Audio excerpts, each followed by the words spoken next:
Good morning, everyone. Welcome to Saying Yes to Living Our Ultimate Lives with Debra Poneman. Hi, Debra. Hi, it's so exciting to be here. I love spending time with you.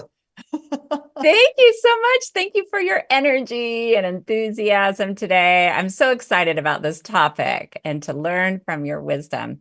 I'm Charissa Sims, live event host for Humanities Team, a 501c3 nonprofit organization whose mission is to make conscious living pervasive worldwide by 2040. And I'm coming to you live from Lafayette, Colorado. And we are thrilled to have our good friend and partner, Debra Poneman, join us. So, welcome, Debra. How are you? And where are you connecting from today? Well, first of all, I'm great. Second of all, I love seeing all these other beautiful faces. And there, and Lori, you have Lori is smiling, and Jeffrey's smiling, and Jacqueline. Everybody's smiling. This Yeah, is going that's to in be our fun. green room. Yeah, people that don't know. Yeah. Yeah, it's like I could see people who are on the line, and it's just really sweet and wonderful. And I'm actually coming to you live from Fairfield, Iowa, your favorite vacation spot. Now, some people might think, now, Fairfield, Iowa, that sounds vaguely familiar. And it's because it is the home of the Transcendental Meditation movement. There's a big community here. And I actually lived here in the 70s and 80s when we were first establishing the community. And now I just come back for a visit. And I love being here because the atmosphere is very, very subtle, and it's very serene, and it's very coherent because there are thousands of meditators who live in this community. So whenever I have to do a big project, like right now I'm working on a big project, I come here because it's just there's some flow in the energy here. It makes it easier for me to work on my projects to Well, make. that's so amazing. Oh, sorry. Go No, ahead. that's it. That's it. Yeah, that's so amazing that you have that resource to be able to go somewhere that like helps you move your projects forward. Yeah. Well, I just wanted to welcome everyone, and I wanted to welcome Debra's audience, the Sign Network, and those streaming live through the Humanities Team Facebook page, the HT YouTube channel, and Stream Plus members that are here in the green room with us. Thanks for being members and for being on camera. Because it's a live program, we will have time for comments and questions. So try to get in with the first 30 minutes of the program. Feel free to post it in the chat, and you may get your questions answered by Debra. And also, we love comments. If you've taken her courses, have had success, if you love her programs on Stream Plus, you can feel free to share that too. And I want to share a little background for those that might not know Debra. Debra Poneman is a true pioneer in the world of transformation. For more than 40 years, through her Yes to Success seminars, she has shared the tools and techniques to live a life of ultimate success with hundreds of thousands of people around the world. She has appeared in print throughout the world and on ABC, NBC, Fox, CNN, and on shows like Coast to Coast. Debra is also a member of numerous professional organizations, including Jack Canfield's Transformational Leadership Council, and is a founding member of the Evolutionary Business Council. We're so excited to speak with you today, Debra. Well, I am so excited. I love Humanities Team, and I love the team on Humanities Team. And Krista, I love you to pieces, and I love Global Oneness Day. I just love everything that they do. I love all the programs on Humanities Stream, and such great icons of success and contribution to the world. Greg Braden, Lynn McTaggart, Michael Beckwith, so many people who also love this organization and love contributing to it. So it's an honor to be here. Oh, that's so wonderful. And just out of curiosity, how long have you been a partner with Humanities Team? Do you remember when you started? I absolutely do. I was Okay. invited to be a part of a panel I don't even think there was video. I think it was just Oh, audio. 'Cause one of the first Global Oneness days, I think it yeah. was like maybe 2011, 2012. I'm not even sure the exact Okay. date. But ever since then, I've either been on a panel or hosted a panel or both. I created a program for humanities team, a new kind of power with Christy Whitman, and I'm actually on the board of advisors. So it's been at least 10, 12 years. That's incredible. Well, we're so grateful for you and your partnership. And I love your background. Can you share a little bit more about that? Yeah. Well, this is, I don't even know what this picture is, but I'll tell you, if you're wondering what this is over my left shoulder, which might look like my right shoulder because I might have mirrored my image, but here's something really cool, everybody. Um, in this town of Fairfield, Iowa, many of the houses are built according to the ancient philosophy. It's actually a science called Vastu, Vastu, Vastu Shastra. And it's the ancient science of placement that predates feng shui. In fact, the concepts of feng shui are based on Vastu. And Vastu is the Vedic science of placement that's over 5,000 years old. And here in Fairfield, Iowa, which is a meditation community, almost all of the new construction that's built by meditator types is made according to the science of Vastu Shastra. So one of the things is you come in the door is always facing east, okay? And to the right is always the meditation room. So this over here, you could see little fluffy pillows. That's the meditation room. And to the left, when you walk in the door, is always the kitchen. So the kitchen is in that way. And then the other thing is that in the middle of the home, there's an anchor. And it's called the Brahmastan. And I'm at Janet Atwood's house, by the way. I don't know if any of you know Janet Atwood. She is the New York Times bestselling author of The Passion Test. And this is her home. She won't mind me showing you. And her Brahmastan is not only a heavy weight, but it's actually a tree in the middle of her house. But according to Vastu Shastra, you always should have something weighted, something heavy in the middle of the house to hold down the energy.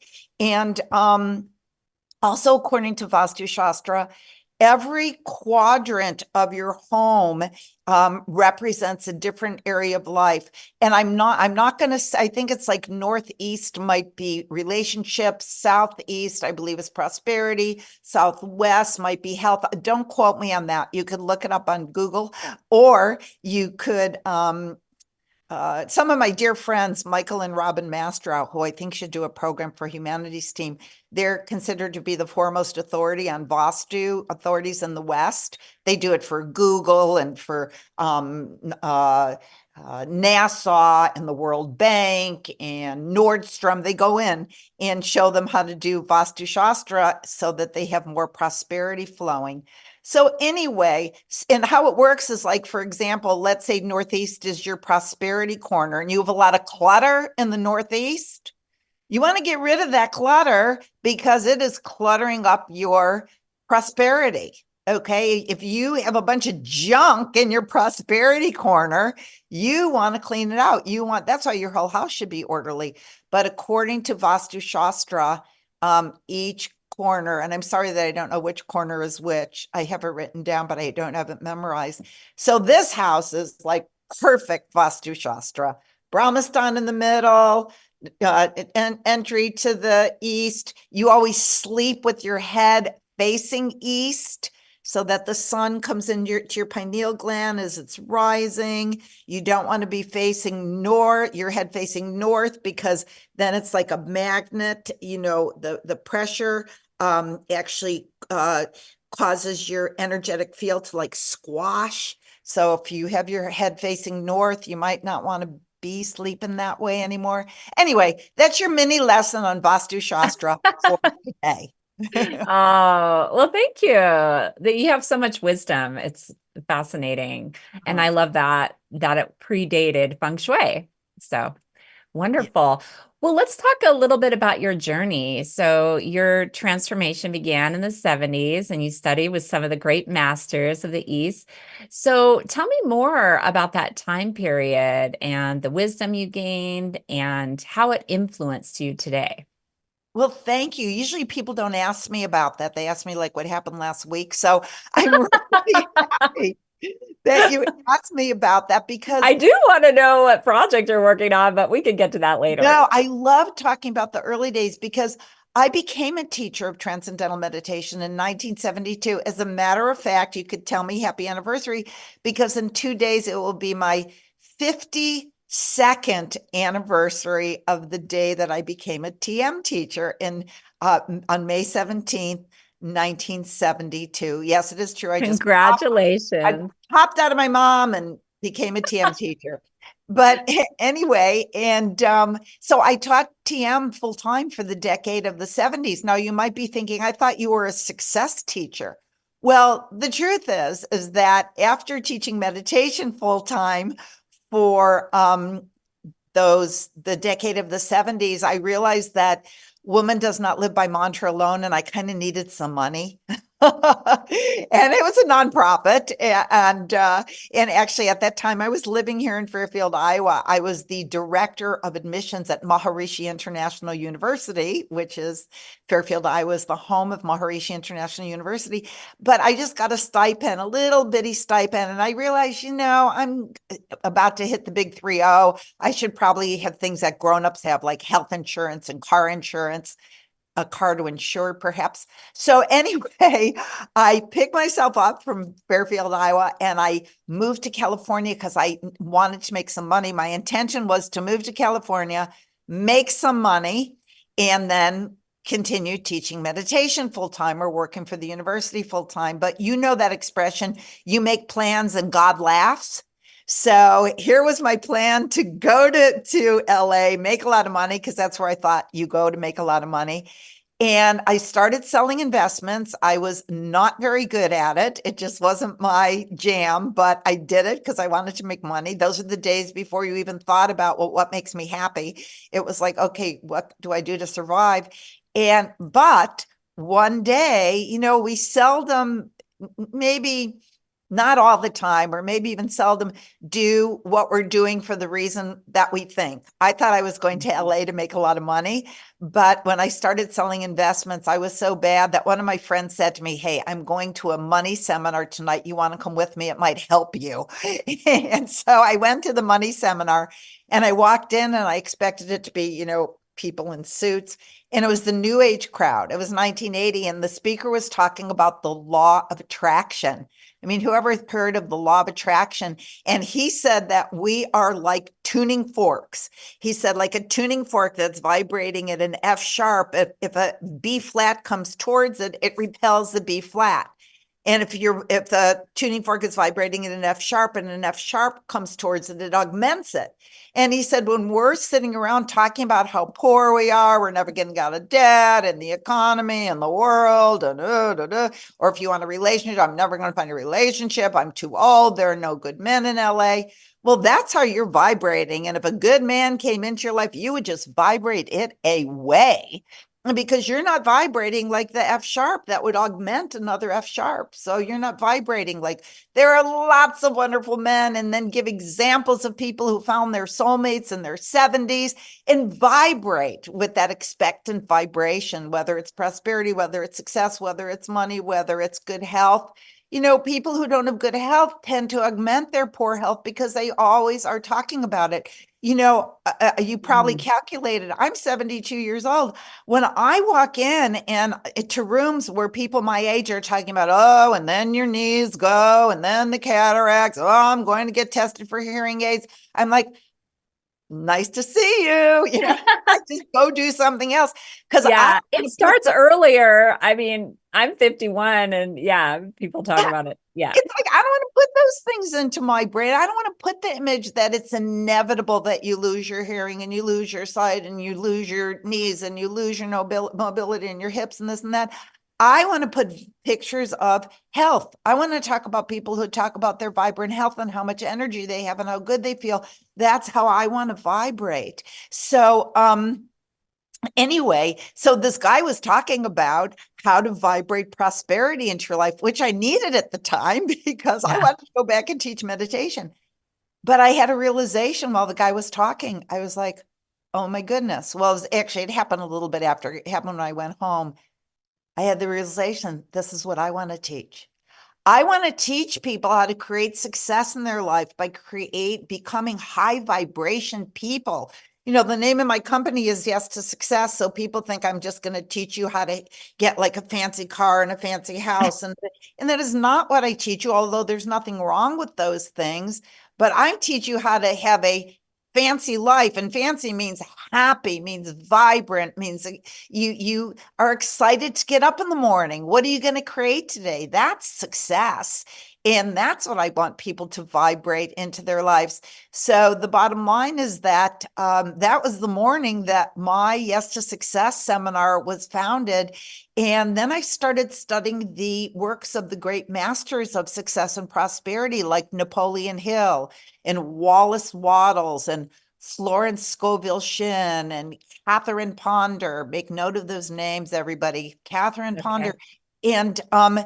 And I read those books and I put together, it took me several months. And by the way, I read the books. You couldn't just go on the internet. I had to go to the library and take out their like articles and information on microfiche. How many of you remember microfiche, I right? do. When I was in college. Yeah. Right. That's how I had to look this stuff up.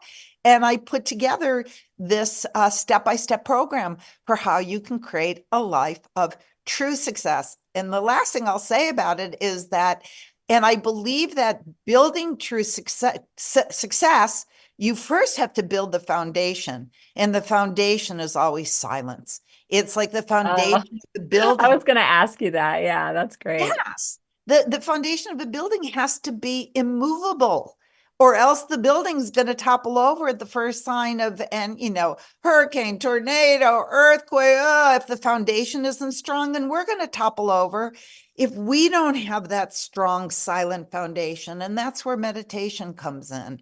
So that's the full package, a spiritual practice that gives you inner silence and then principles of success that create true and lasting success. That's wonderful. Well, we have a comment from the chat. Karen says, amazing, Deborah, such dedication to the practice for your 52 years of teaching TM.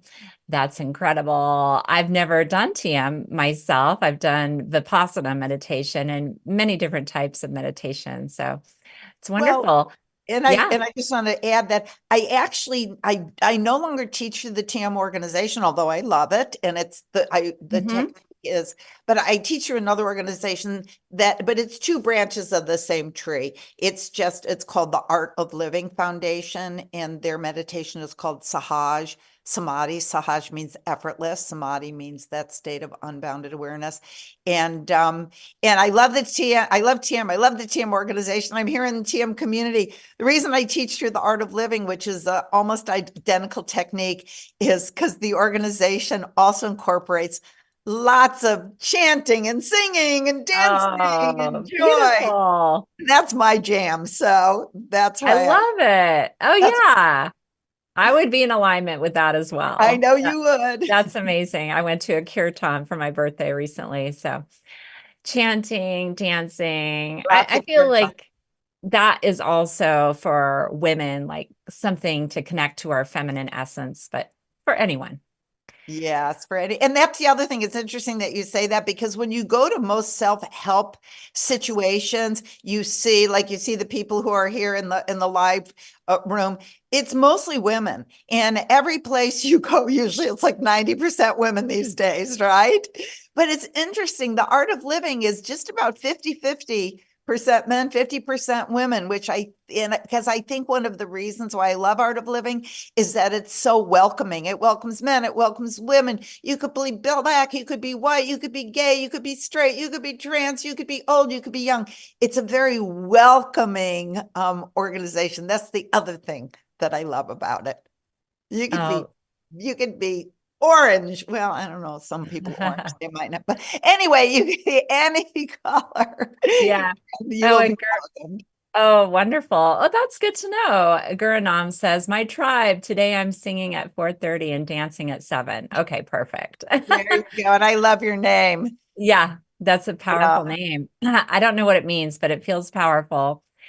So Yeah. I wanted to go back to one of the things you said about your journey, because you touch on this in your program in Stream Plus, Seeds for the Soul, a life beyond happy. That's your program. And what you say is that sometimes the biggest struggle turns into the biggest gift that you share. And so like that lack of finances, there was some kind of spark when you heard that seminar. And then you were able to manifest abundance through that lack and through that knowledge. Do you feel like that was a challenge? Well, what's interesting, the reason why I say, and everybody knows, I mean, tell me, if you look back on the challenges in your life, didn't they always eventually turn into gifts? I mean, you could give me a nod. Yes. See some of you. It And can take time to see the gift in it or the awakening. Yeah. here's what I teach my students and what I teach in Seeds for Your Soul. Because we know that eventually every what is that what Napoleon Hill says when he sees like some kind of trouble or some kind of challenge coming. He says this in Think and Grow Rich. He says, I don't say, oh, why me? Why is this happening to me? He says to the challenge, well, hello, little fellow. I don't know what it is you've come to teach me, but whatever it is, I'm going to learn it so well that you will not have to come back a second time. Oh, that's So, funny. I love That's that. I amazing. love that Napoleon Hill says that. And I say the same thing. Not only do you say, well, hello, little fellow, I don't know what you've come to teach me, but I say to people that everything is a gift. And that means everything, even the challenges, even the things that we think, why me? Eventually they do turn into gifts. So why don't you just start saying thank you as soon as the challenge appears? Because if you say thank you at the moment, then the solution, see, when you're like, oh, why me? Why did this happen? It contracts you, and then there's no Mhm. space for the light to come in. If you say, this is a challenge, and thank you, God, of my understanding, because I know eventually the goodness of this will reveal itself to me. And then you're open, and then the light could come in so much more quickly. So my students always say, thank you, God. And we borrowed this from a body of knowledge called Access Consciousness, which is when something challenging happens, we always say, how does it get any better than this? And like, I just took a group to India, and after we got to the airport, it's a long, long story, long day. We get to the airport in Agra, the van that dropped us off, and it was also an army base. So they drop you off the entrance to the airport and they drive you a far way to the actual airport. The van had left. We unpack all of our luggage. We get to the ticket counter and they tell us that our plane, oh, didn't we tell you your plane has been canceled? And we'll go, oh, well, when's the next one? And this was Tuesday. They said Thursday. So the next plane was 2 days later. And if we hadn't been all students of True Success, we would have been, what are we going to do? How can we be? Our van has left. And we all went, how does it get any better than this? And it ended up being completely fine. We had to go back to Delhi. Some magic things happened on the way back to Delhi. If we had gotten to our destination when we thought, it would have been a disaster because I won't go into all the details. But when you ask God for anything, God is only going to give you one of three answers. Yes, here it is. be patient, not yet, or I love you too much to give you this thing. There's something better on its way. Right? So Wow, that's amazing. there's no such thing as, nah, this is a tragedy. It's yes, here it is. Be patient, not yet. Or I love you so much. I would never give you that thing. Yeah. And then But maybe to I have will, insight down the line of like, okay, I'm so grateful that didn't happen. And because I've been listening to your program on Stream Plus Seeds for Your Soul, I was practicing that and I actually stubbed my toe and I said, thank you. I did this practice. And and I'm like, oh, I need to be more aware of my body and where I'm walking. So this is like a warning. So I shifted it into a positive because of your teachings. I have to can I tell you a funny story about Okay. that? So, I belong, as you said in my introduction, I belong to this organization called the Transformational Leadership Council, which was started maybe two decades ago by Jack Canfield. And I was at this event at a resort in Northern California with the Transformational Leadership Council. And we only get to speak like once every 4 or 5 years because it's like 125 transformational leaders. We all want to speak, right? So you Yeah. don't get to speak very often. We only meet twice a year. But this was finally, I was going to be speaking on Sunday morning. So I get there on Wednesday night. We have 5 days together. I get there Wednesday night and I'm settling and it's like 11 o'clock at night and there are villas all over this resort. So there's all these separate villas. And I'm like, oh gosh, I left something in my car. And it was dark. The lights had been turned off in the resort. And I was like, ugh. So I went running instead of going on the sidewalk. I went running across the lawn to the path to get to my car. And what I didn't realize is that I thought that the lawn sloped and then met the road, but it didn't. There was a drop. The grass ends, there's a curb and a drop. But it was dark, so I couldn't see. So I'm running across this lawn. My toe gets caught in the cement part. There's the grass and there's maybe 1 inch. My toe goes into there. I fall over. I break bones in my feet. I bruise my other kneecap. And I'm lying on the street and everybody was asleep. The whole place was dark. I actually saw Gene Houston in a window of a villa, like maybe 50 yards away, like 100, maybe 100 feet, maybe 25 yards, whatever it was. And I'm going, Gene. But as soon as I You're my fell, only hope. right, you're my only hope. As soon as I fell, I said, thank you, God. Thank you, God. Thank you, God. Thank you, God. Thank you, God.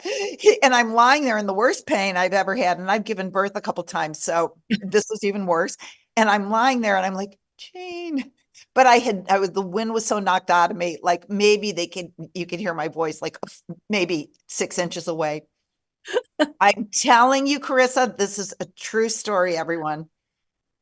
Next thing I know, I'm in my room and the triage people had come and they wanted to take me to the hospital. And I said, thank you so much for taking me into my villa. And they said, because I didn't have any remembrance of it, he said, no, you just called us from the villa.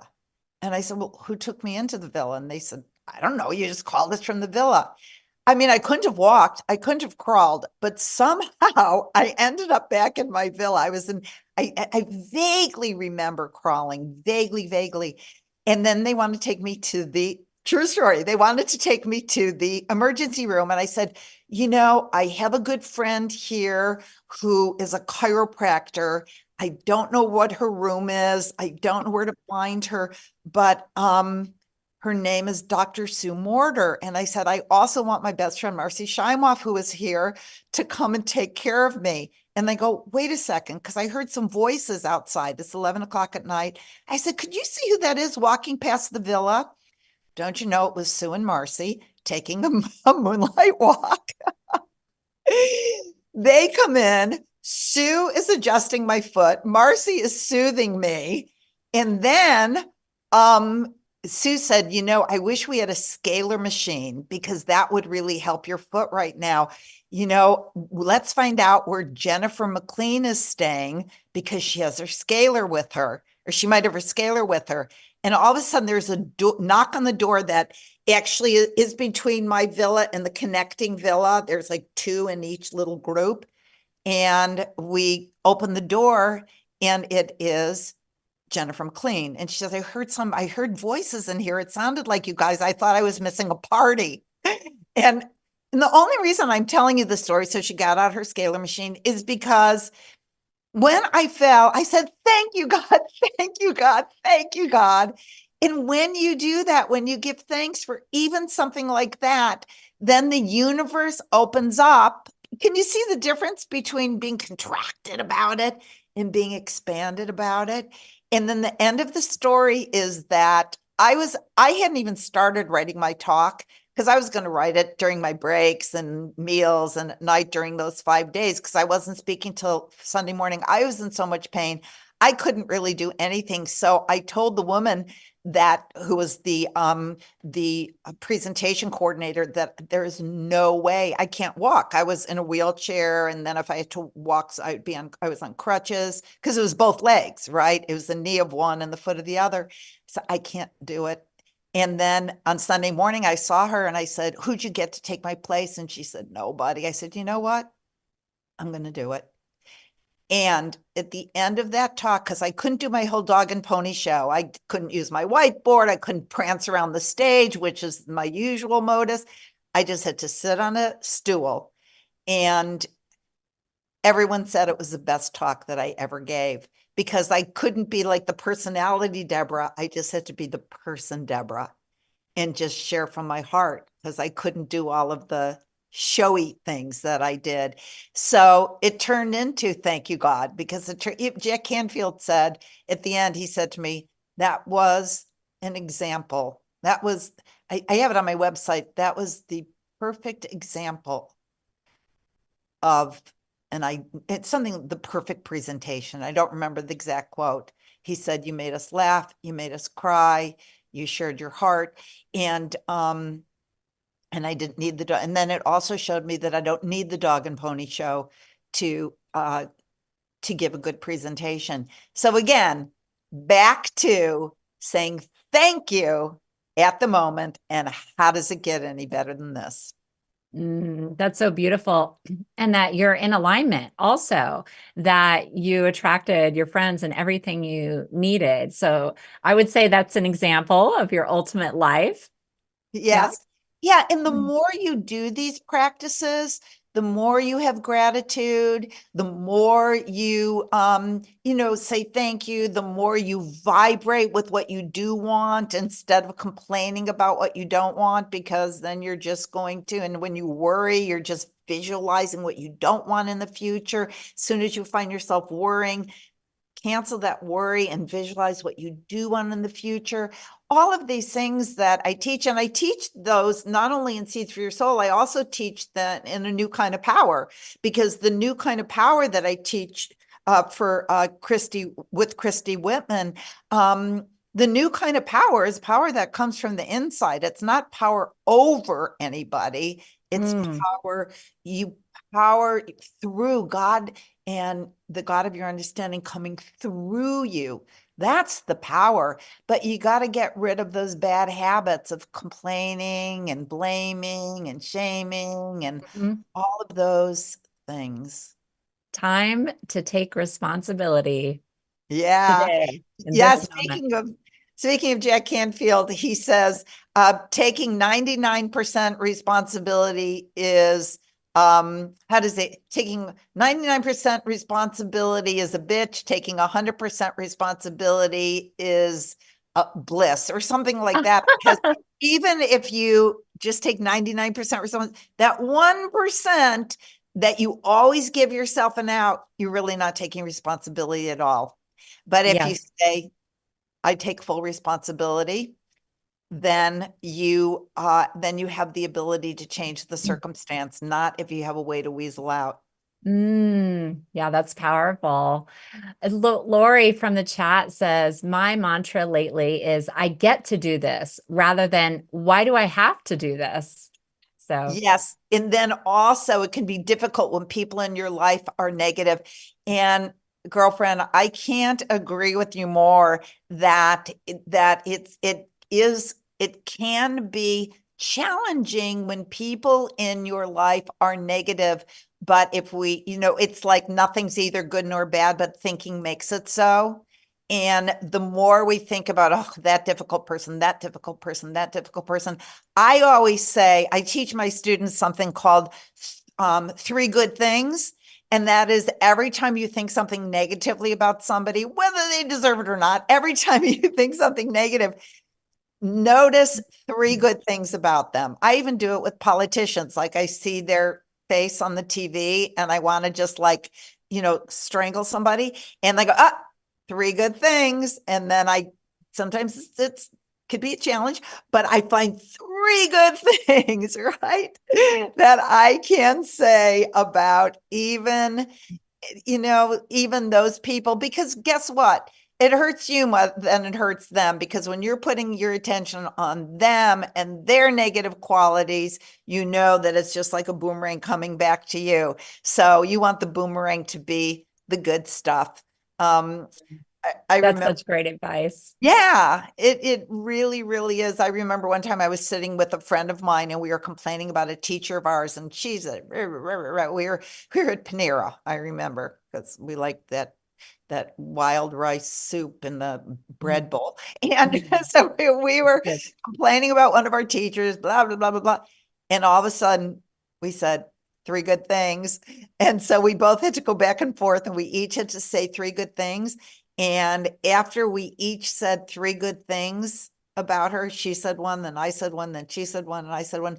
We were in tears, feeling so much love for that teacher. That's So it's a incredible. great way to switch it up when you have negative people in your life. And also, the truth is, who says you have to keep hanging out with them? I know it might be your mother or your kid but I know Byron Katie always says, is it true that you have to be with them? No, Mm, hmm Absolutely. it is not true that you have to be. Husband, do you have to stay? And then I mean, I've had 2 husbands, and I had actually 2 of the greatest husbands. They're still 2 of my best friends on the planet. Did I want to live with them anymore? No. No. And that it wasn't like I just, oh, I don't like these guys. I leave, we tried counseling, we tried this, that. And Hmm then I just realized I had to free both of them because I was not happy and I was putting negativity towards them. And they Mm, deserve better than that. I mean, not that I'm that altruistic. I also wasn't happy in the relationship, but they're both married to much better people that are much better at wifing than I was. I mean, they're both just happy as can be. And the other thing that you can do so is, beautiful that you said that. You set them free and I live did, their I said, lives. Yeah. free for their higher good. And one other thing I can mention, and probably many of you on the line know the Ho'oponopono, which Yes, I is love that practice. right, With Doria Cordova, I learned that. you learned it from Doria. I love Doria. What I would say is, when they are being objectionable, those of you who don't know the Ho'oponopono, I know that I talk about it in Seeds for Your Soul. It's one of the things that I think even a new kind of power, because the new kind of power is the Ho'oponopono, which is an ancient Kahuna prayer of reconciliation and forgiveness. And basically what it is 4 sentences. I'm sorry, please forgive me. Thank you. I love you. But you don't say it to that person because you're not forgiving them. You're not sorry. You're what the basic essence of the Ho'oponopono is. People get this wrong. It's you're forgiving yourself for creating, because we're responsible for everything in creation.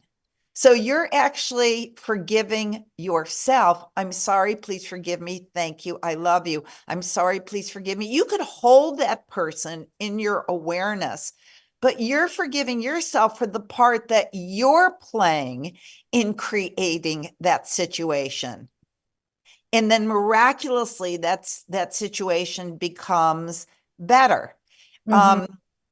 I'll tell a quick story about that. I'm full of stories, but my precious friend Marcy Shimoff, who I love with all my heart, she tells a story about how she and her sister weren't speaking. This was years and years ago, and she didn't even know why. But then her father had died, and her mother was ready to go into a home, a assisted living type of a place. So they were moving her out of their childhood home, and they were packing up the childhood home, and they weren't speaking to each other. Can you imagine that? It's funny, Mercy just text me the second, right? In the upper right In hand corner. alignment. Okay. So anyway, so it was hurting her heart so much that there was this energy between her and her sister, and there they were, not speaking to each other. By the way, that's funny. The other thing, non sequitur, I'm going to go back to Marcy's story, but I just got a text from Michael Mastrow, the Vastu expert, and he said southwest corner is your prosperity corner.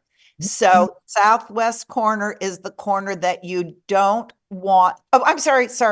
Southwest is career success.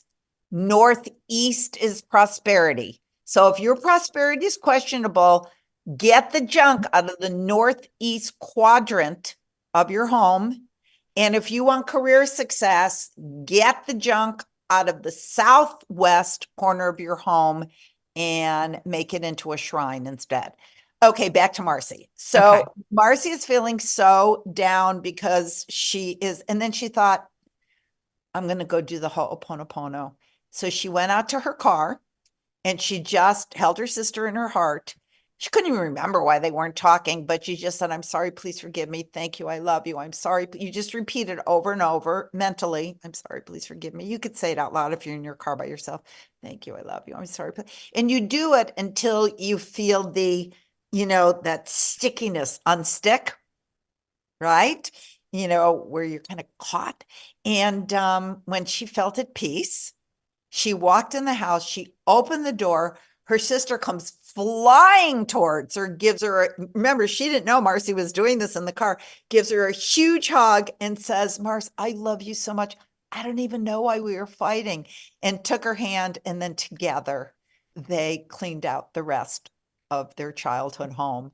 So the Ho'oponopono is a great practice to do around anybody where you're feeling not so The good. conflict or yeah, right. Yeah, That's no. amazing.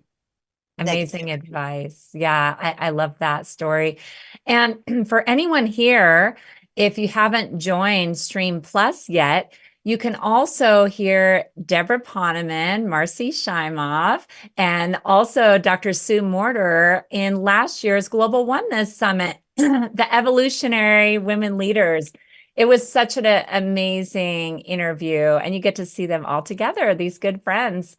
Yeah, But yeah, I would love to play a clip from Stream Plus from Seeds for Your Soul, A Life Beyond Happy. go for it. Wow.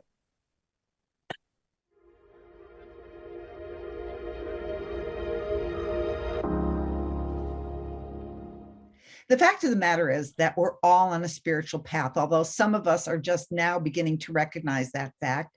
And we're also recognizing that the goal of the path is not just to have isolated spiritual experiences or even to be happy or have inner peace.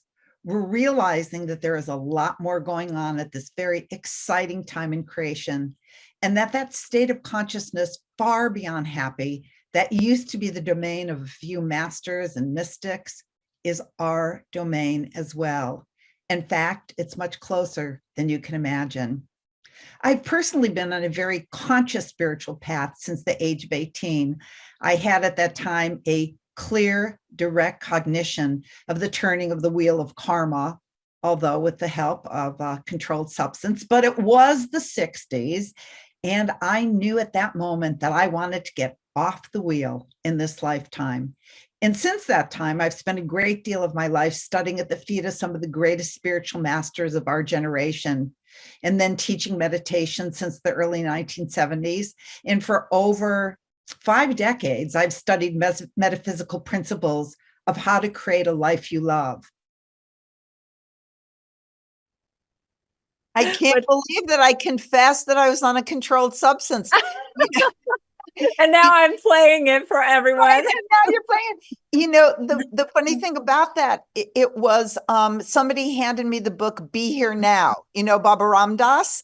That was like 1969 maybe, and they handed me this book while I was on the controlled substance, and it was because when you're in your teens and you have a lot of teenage angst and a lot of things going around, on in your life, it just seems like you're going to be miserable forever. And then I read this book and it said, you can get off the wheel, that hamster wheel of sadness and angst and, unhappiness. And that was a moment that I started in earnest my spiritual path to figure out how do we free ourselves? Because ultimately everything I teach is ultimately so that we're already enlightened. We just have to recognize we're enlightened. It's like a fish saying, where is the ocean? The fish is in the ocean. They just have to, but when you're in it, it's hard to recognize it.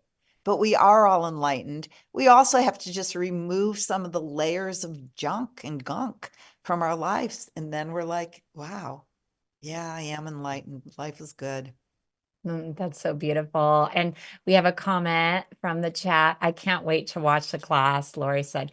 And I'll just say I'm about 3/4 of the way through, and it's so incredible. Debra covers exercise, eating, taking care of your home, healing.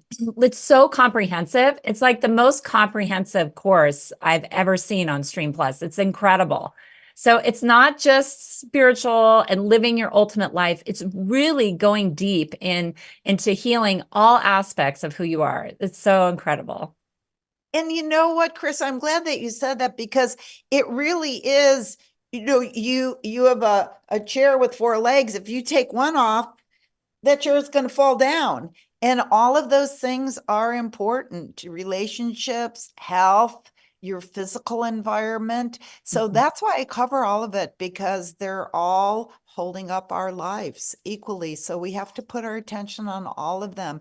I mean, I don't think that anybody can expect to be healthy if their diet consists of, Skittles and Diet Coke. It just is not possible. You can't have, I also teach a course about remaining ageless, and you can't if you're doing those things that are destroying your brain neurons, and that's what those substances do. And sugar is the worst offender. And if you don't have health, then how could you have success? Because you need good health to go out and create success. You need good health to have healthy relationships. It's all intertwined. So we have to learn all of those things. Yeah, that makes sense. I love that. And I was just curious, did you teach your kids to say yes to living their ultimate lives? That is so funny that you should ask me that right this moment, because, well, I'll tell you, one thing is that I'm so proud of both of my kids. My daughter's a chiropractor. So, Regarde, she's a chiropractor, and she she teaches classes on diet, and she leads fasts, cleansing fasts over the internet. And anyway, so yeah. And my son, who is actually a sports agent. He's a sports agent, an NBA agent, but he also started a nonprofit when he was 15, where he put on basketball showcases for kids in the inner city of Chicago. And to date, he's raised over $70 million in college scholarship money for kids in Chicago. So he's all about that. And he was just invited. I'm actually going to Chicago tomorrow, because he was invited to be the commencement speaker at his high school graduation, where he graduated from in 2008. because he is so successful. He made a movie about basketball in Chicago. It was nominated for an Emmy. But I'm just going to tell you, now this story is kind of bragging, but it's this this Kind of. but I have to tell you this story because it's very important. It's very important.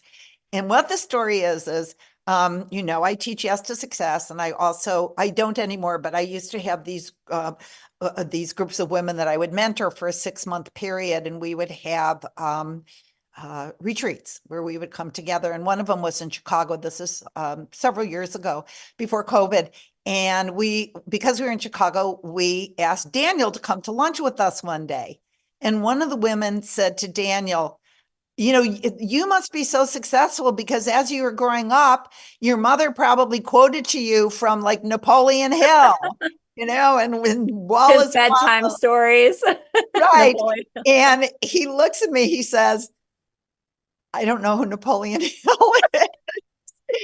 And he said the only time they ever made me read a book, and his father is wonderful. The only time they ever made me read any kind of self-improvement book was when I had a home alone party and they came home early. They were supposed to go to a movie and they didn't.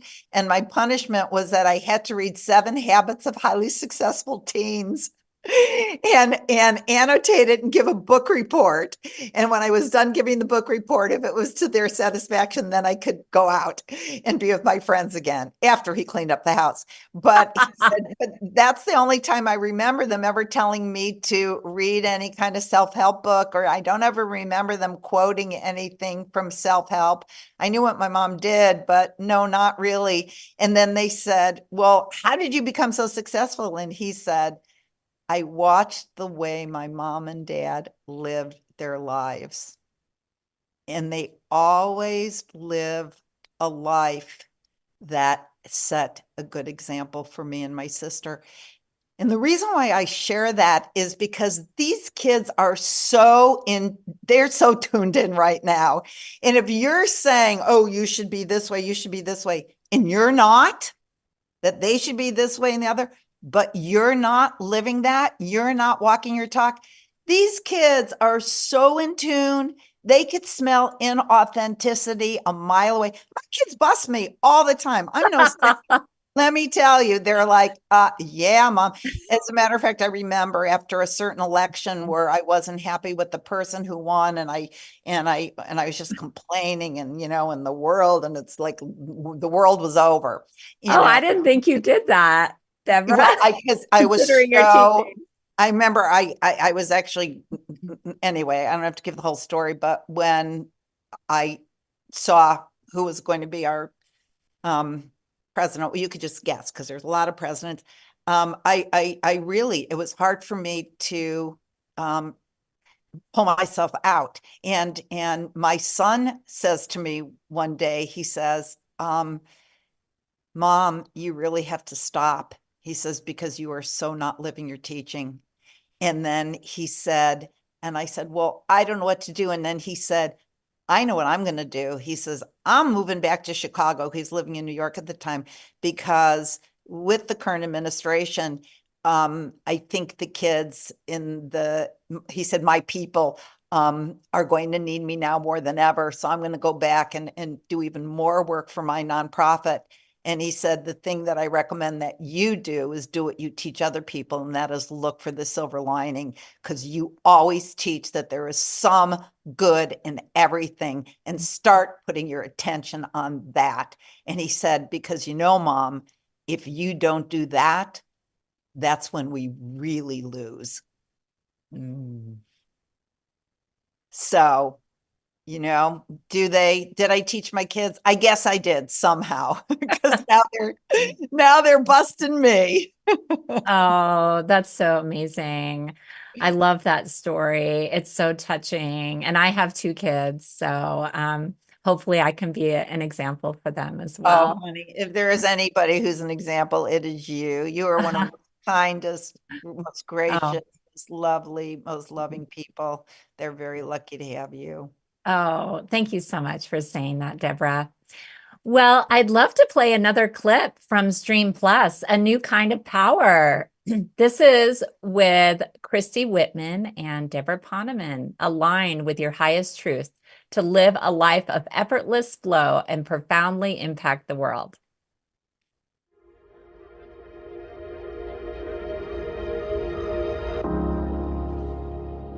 In this module, I'll be sharing about the power of living aligned with your highest truth. Now, most of my adult life, I've spent teaching seminars on how to create true and lasting success. And if you're like the majority of the people who I've worked with from all over the world for the last 40 years, you've had some success in your life. In fact, you've probably had some real successes, and you might even be one of those super achievers who has grabbed that proverbial brass ring and really made it in the eyes of the world.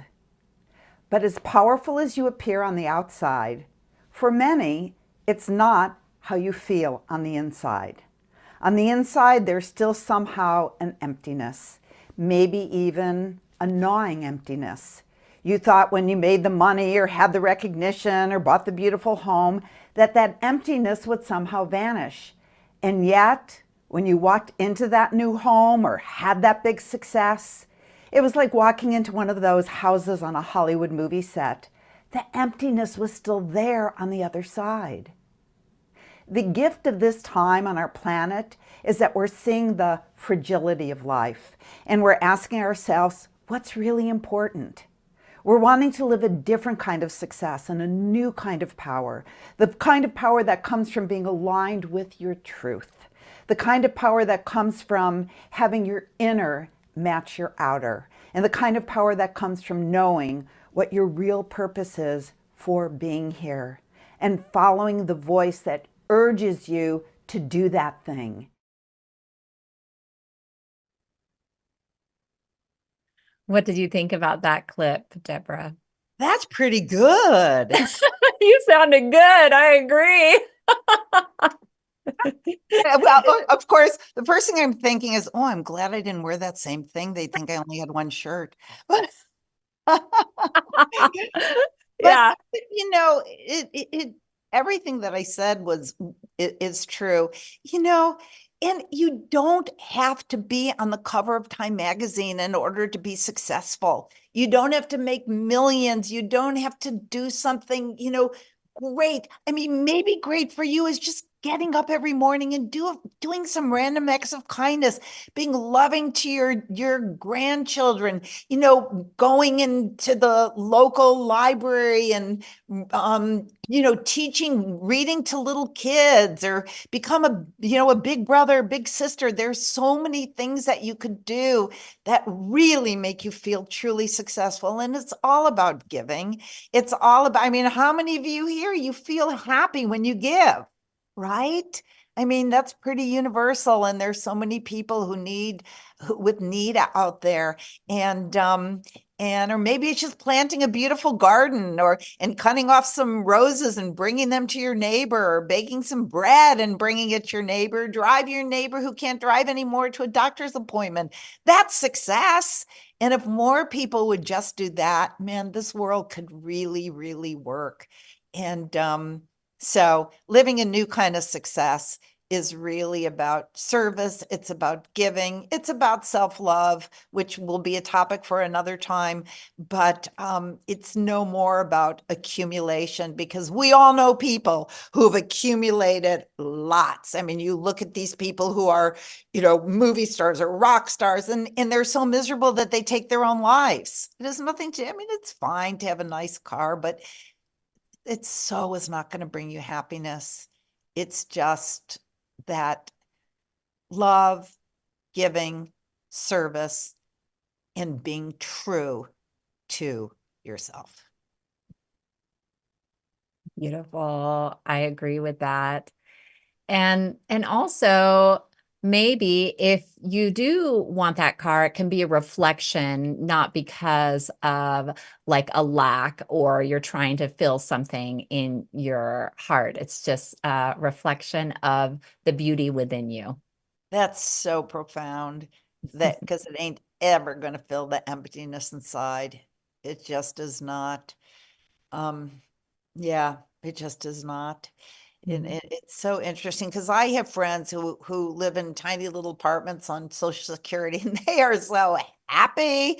They go to free concerts in the park. They go out with their friends for walks and lunch. And then I have friends who have, mansions. Literally, I have friends who have mansions. They're miserable. I mean, not that the mansion Mm. brings them misery, but it's not about it. I know this is platitudinous, but it's, you know what it's about? It's about being grateful for what you do have. Waking up in the Mm. morning, thank you, God, for the sun streaming through my window. Thank you, God, for my kitty cat, at the foot of my bed. Thank you, God, that I Mhm. live in a country where I can go to the store and get a green juice, It's Yeah. just gratitude, gratitude.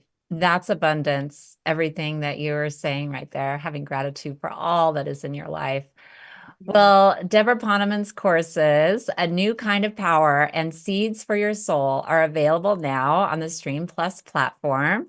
So join now and gain immediate access to these empowering programs.